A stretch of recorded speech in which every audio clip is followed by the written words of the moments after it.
Best article writers के लेकर हाजिर खिदमत हूँ। आप देख रहे हैं आर्टिकल वाइस।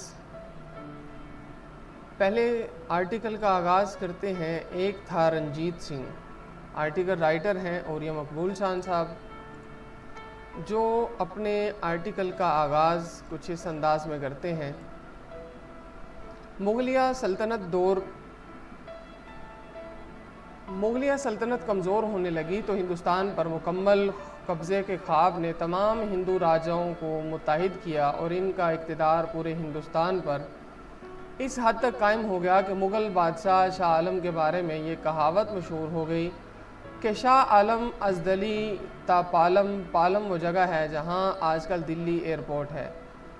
ऐसे में शाह वलीउल्लाह की दावत पर अहमद शाह अब्दाली अफ़गानिस्तान की सरजमी से जांबाज़ों के हमराह हमला आवर हुआ और मरहटों की शक्ल में तमाम हिंदुओं की मुत्तहिदा फ़ौज को शिकस्त देकर हिंदुस्तान को हिंदू तवा बनाने का ख्वाब चिकनाचूर करने के बाद अफ़गानिस्तान वापस चला गया।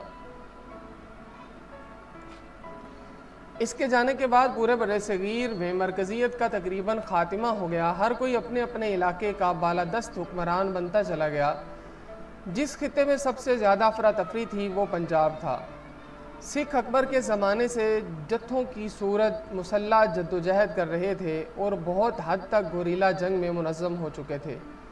इनके यहाँ हर इलाके ख़ानदान या बिरादरी के हिसाब से ग्रोह तरतीब पा चुके थे, जिन्हें मसल कहा जाता था। पूरे पंजाब में सिखों की 12 मसलें थीं और सब की सब खुद मुख्तार बल्कि एक दूसरे से बरसरे पैकार थीं। इन 12 मसलों में से एक मसल गुजरांवाला के करीब आबाद थी, जिसके सरबराह के घर 1780 में एक बच्चा पैदा हुआ। 17 साल का हुआ तो बाप ने इसे दूसरी मसलों के साथ जंगों पर रवाना करना शुरू कर दिया। सिर्फ 3 साल के बाद यानी 20 साल की उम्र में वो मसल का सरबराह बन गया। खुशकिस्मत और ज़हीन शख्स रंजीत सिंह सरबराह बनते ही एक बड़ी सल्तनत के ख्वाब देखने लगा। अपने इस इरादे की तकमील के लिए इसने पेशकदमी शुरू की और फिर वो हरियाणा से मुल्तान, पेशावर और कश्मीर के इलाके का ताकतवर तरीन हुक्मरान बन गया। महाराजा रंजीत सिंह बरसगीर की तारीख़ में सिखों का वो सरदार जिसने इनकी सल्तनत की बुनियाद रखी जो 50 साल तक कायम रही। सिखों के इस अजीम हुक्मरान की सारी तरबियत जंगो जदल और मार धाड़ में हुई थी। इसकी पैदाइश से पहले ही ईस्ट इंडिया कंपनी अपने हमरा एक बरतानवी मुनज़्ज़म फ़ौज भी लेकर आई थी। बरतानिया की इस मुनज़्ज़म फ़ौज से पहले बरसगीर में मुख्तलिफ़ लोगों को 5000 या 10,000 मनसब दिए जाते थे, जो जंग के वक्त अपने मनसब के मुताबिक अफराद फराहम करते थे। बाकायदा मुनज़्ज़म फ़ौज का कोई रिवाज न था। रंजीत सिंह को बहुत शौक़ था कि इसकी भी एक ऐसी ही मॉडर्न और मुनज़्ज़म फ़ौज हो। इसके लिए इसने फ़्रांस और इटली से फ़ौजी नज़्म ज़ब्त के माहिर जर्नैल Ventura, number 2 Allard, number 3 Avitabile और नंबर 4 अगस्ट कोर्ट बुलवाए। उन्होंने सिखों की एक फ़ौज की मुनज़्ज़म की जिसे खालिसा फ़ौज कहा जाता था और इसका हेड क्वार्टर लाहौर से चंद किलोमीटर दूर शालामार बाग के करीब एक जगह था जिसे बद्दू का आवा कहते थे। फ़ौज को मुनज़्ज़म करने और इसी पर अपनी हुक्मरानी की मुकम्मल बुनियाद रखते हुए वो भूल गया था कि रियाया के चलाने के लिए एक अच्छी इंतज़ामिया और अदलिया की भी ज़रूरत होती है। इसके नज़दीक मुमलिकत में पैदा होने वाले हर मसले का हल फ़ौज का इस्तेमाल करके निकाला जा सकता था। वो छोटे छोटे इंतज़ामी अमूर के लिए भी फ़ौज को भेजता। मालिया वसूल करना हो, कहीं डकैती हो जाए, कबायली तसादुम हो, हर जगह फ़ौजी अफसरान जाते और मामलात संभालते। इंसाफ के लिए कोई मुनज़्ज़म निज़ाम नहीं था, बल्कि जगह जगह फ़ौजी अदालतें लगती और फ़ौरी तौर पर इंसाफ फराहम कर दिया जाता। 1811 में जब फ़ौज तरतीब दी गई तो इसकी तादाद सिर्फ 4000 थी, जबकि 1839 तक ये 40,000 हो गई, जिसके बाद 1 लाख घुड़सवार दस्ते और तोप खाना भी शामिल था। इन अखराजात को पूरा करने के लिए फ़ौजी अदालतें अक्सर लोगों को भारी जुर्माने करती। छोटे से छोटे जुर्म पर भी जायदाद कर्क करने का हुक्म दे दिया जाता। बरसगीर की तारीख़ में सबसे ज़्यादा मालिया इसी दौर में वसूल किया गया।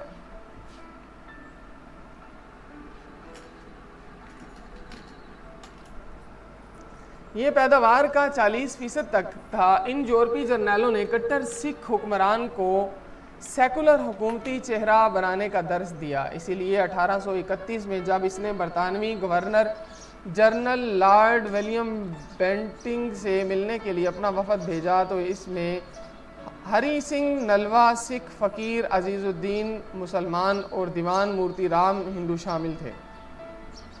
लेकिन खालसा फ़ौज के अक्सर सिपाही चूँकि सिख थे, इसलिए इनके इंतज़ामी मामलात और अदालती फ़ैसले मुसलमानों के ख़िलाफ़ बल्कि बाज़ दफ़ा इनके लिए हितक आमेज़ होते। फ़ौज को अपने इस किरदार ने यह एहसास दिला दिया कि असल में वही हुक्मरान हैं और उन्होंने मुल्की मामलात में दखल अंदाज़ी शुरू कर दी है। रंजीत सिंह पर चूँकि इत्तेफाक राय था, इसलिए इसके ज़माने में दखल अंदाज़ी ज़्यादा ना हो सकी। लेकिन जब इनका बेटा खड़क सिंह तख्त पर बैठा तो सिख दो बड़े सियासी ग्रुपों में तकसीम हो गए, डोगरे और संधना नवाले।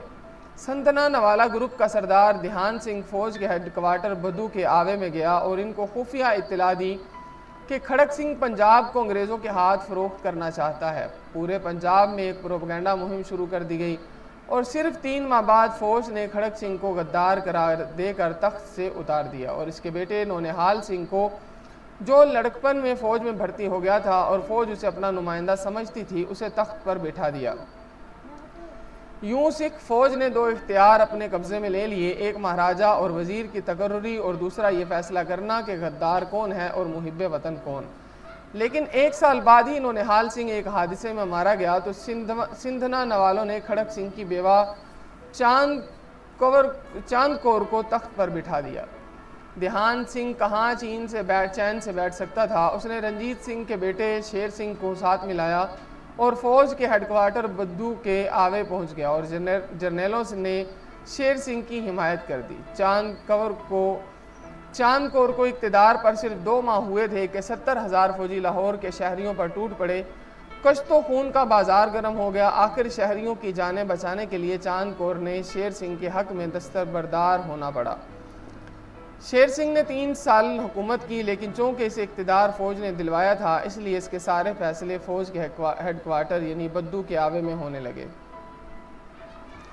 जिसको कत्ल करना होता उसे अंग्रेज़ का एजेंट या गद्दार का लक़ब देना काफ़ी था। डोगरा ग्रुप फ़ौज की आशीर्वाद से हुक्मरान था और संतना वाले मातूब, उन्होंने यके बाद दीगरे महाराजा शेर सिंह और ध्यान सिंह को कत्ल किया और बदले में हीरा सिंह ने संतना नवालों के कई अफराद को कत्ल कर दिया और सीधा फ़ौज के हेडक्वार्टर बद्दू के आवे पहुंच गया और अर्ज़ की सिंधना नवाले गद्दार हैं और अगर इसे इक़्तिदार दिया जावे तो वो सिपाही 9 रुपये से बढ़ाकर 12 रुपये और घुड़सवारी की 30 रुपये माहवार कर देगा।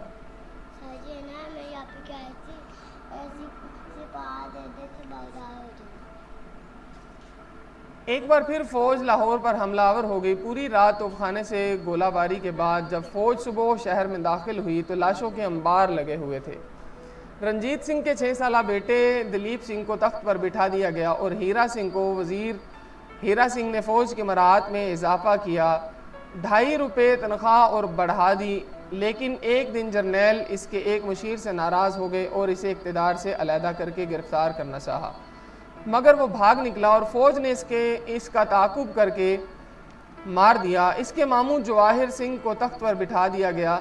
अब बद्दू के आवे वालों के मुतालबात बहुत बढ़ गए।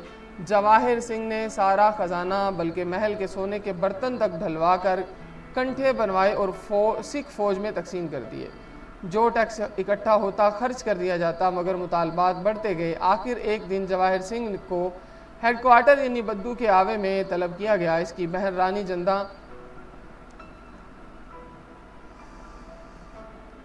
रानी जंदा अपने बेटे दिलीप सिंह को साथ लेकर सिफारिश के लिए आई, मगर सिख जर्नैलों ने बहन के सामने भाई को कत्ल कर दिया।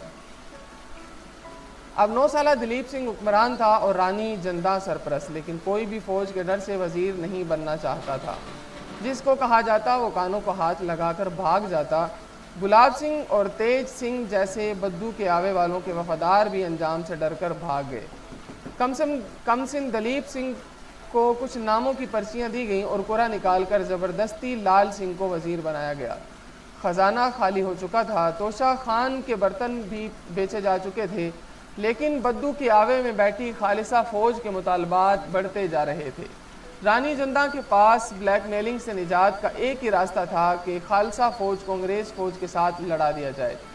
प्रोपेगेंडे का वो तरीका जो खालसा फ़ौज इस्तेमाल करती थी, इसने भी शुरू किया और सरगोशियों को मुहिम चलाई कि अंग्रेज़ पंजाब पर हमला करना चाहते हैं। आम सिपाही को अंग्रेज़ की ताकत का अंदाज़ा न था, इसलिए वो मरने मारने पर तैयार था, लेकिन जर्नेलों को अंदाज़ा था और वो लड़ना नहीं चाहते थे। उन्होंने मुखालफत की।